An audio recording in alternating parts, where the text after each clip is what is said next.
Good morning. I want to talk to you a bit about servant leadership and reaching your full potential.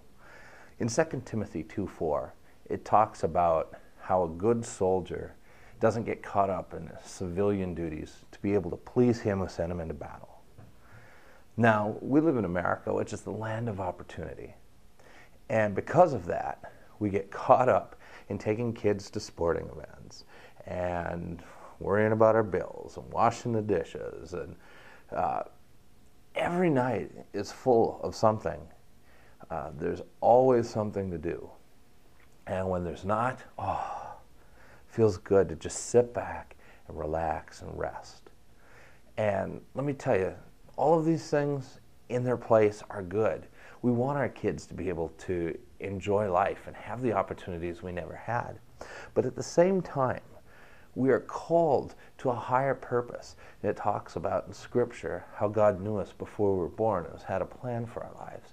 Well, it's true. And if we don't fulfill that plan, then we're missing the boat that God has for us. The happiness, the joy in life, that's where it comes from, is fulfilling that purpose.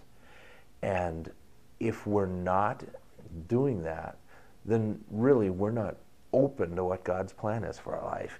And it's easy enough to be able to go through and say, well, I've got this going, and I've got that going. Things are going really well.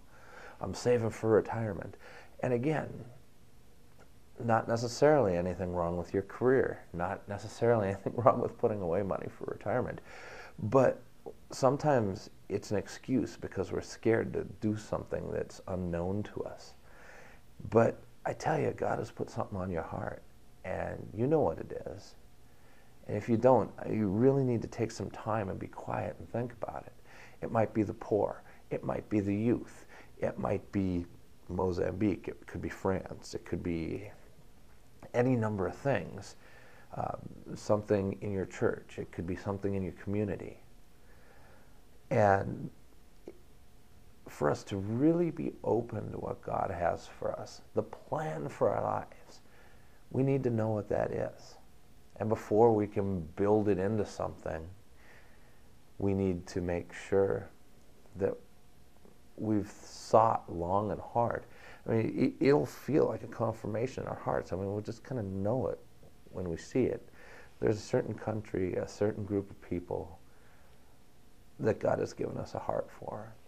For some people, it's more than one. For other people, it's one thing that they're just laser point focused on.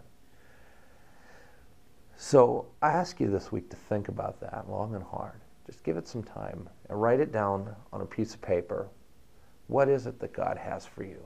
What is it that more than anything else in this world, you just feel this longing in your heart for?